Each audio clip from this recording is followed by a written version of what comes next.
Welcome in to the Phasmophobia web chart, you could call it. You could call it a number of things, but this is the first installment of a series I'm going to do with this sort of style, this sort of red tape over everything style.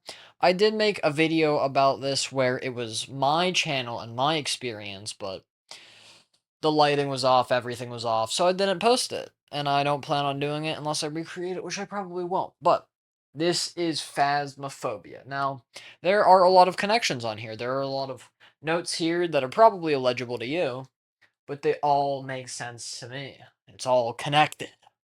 But first, we need to talk about ghost hunting distribution. Now, this has come up in a lot of videos on the topic because you'll see its name countless other times. I don't have a third example.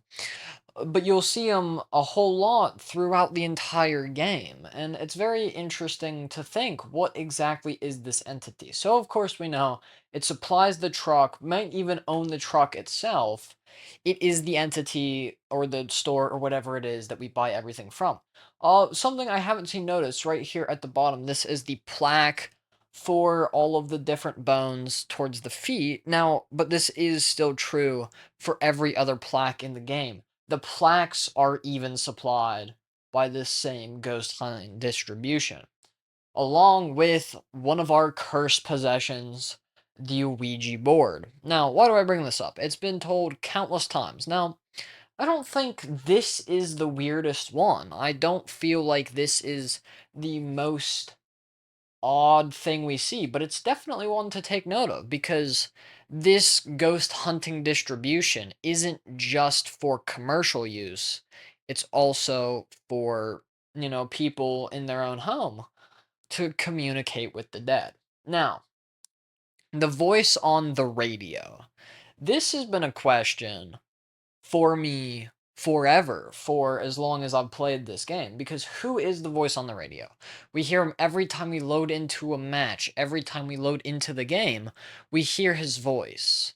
Whether it's to tell us there are other ghost hunters looking for help, which does mean that multiplayer is not only canon, but it's very integrated into the ghost hunter area. So they promote teaming up, and that means there's definitely in universe more than one team. I want you to keep that in mind.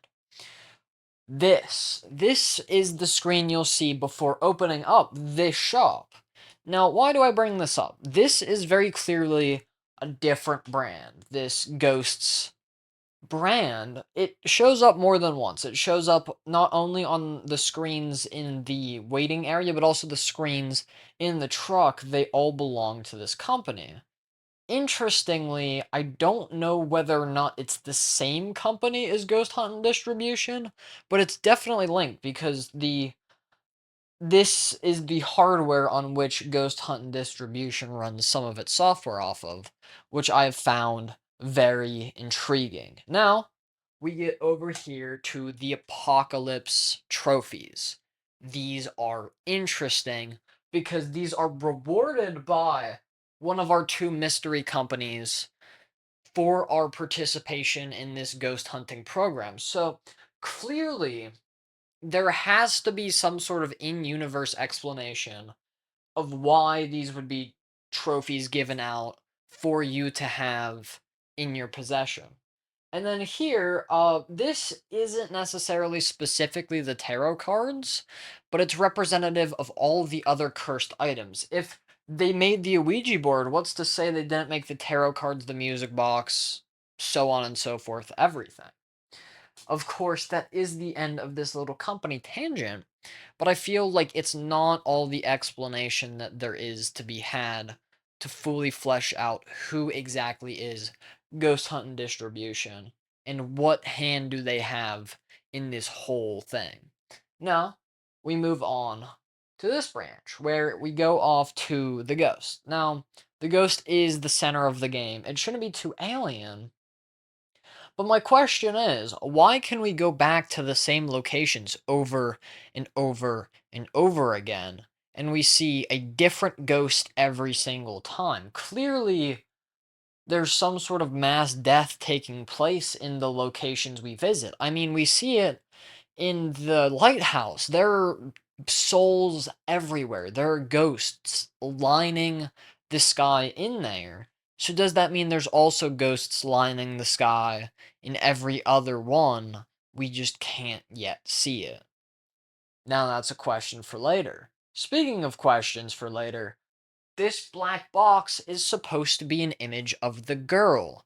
I will show an image actually to you right now, but this girl shows up in your Phasmophobia main sort of loading area, along with multiple effects around her, like ghost orbs we'll see floating throughout the loading screen and the whole social area. We see it basically just shaking there, but it doesn't seem violent, at least that we know of. But we can't seem to access it, which I find interesting. So, is there a way to trap ghosts? And maybe one of these two companies has a hand in doing that. Because again, we don't actually see the removal of the ghost, we are only the ones to identify them. Of course, that raises a lot more questions, but we do move on to this home screen, which, if you look at it a little closely, kind of resembles this whole thing I've got going on here. And it's kind of taken inspiration from directly there, but also generally every other crime movie that shows this. But they seem to have some sort of connections between the two.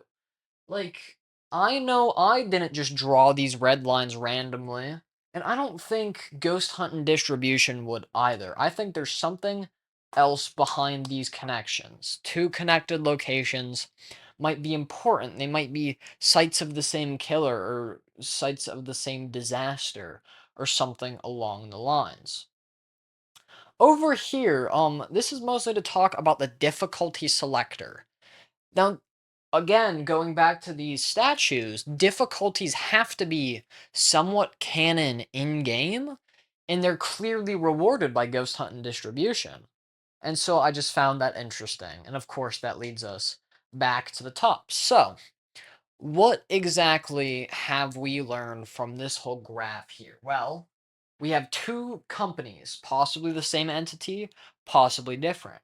But we have these two separate companies who are supplying not only us, but also the locals and the citizens of people who used to live in these houses. Which means even before the death of those who made these items their cursed possessions, there had already been dead people living there long before, even in places such as Willow Street, which is a new construction. There was already tons of dead things. So I just found that very interesting. There is clearly some sort of reward system where people who risk their lives for this job and come out the other side are rewarded not only with a handsome sum of money, but also with a trophy from Ghost Hunting Distribution, along with many other trophies that can be earned throughout different events that also give you just that extra level of challenge. Of course, you get paid more the harder the ghost. You get different things all across the board. So clearly, Ghost Hunt and Distribution knows something that there's going to be more difficult ghosts out there that maybe they need to send their more experienced to go and deal with. So, that is my theory for Phasmophobia.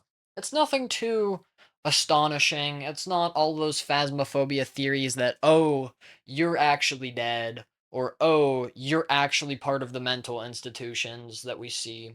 It's not a crazy theory like that. It's simply that we work for this faceless company, much like another game that's questionable.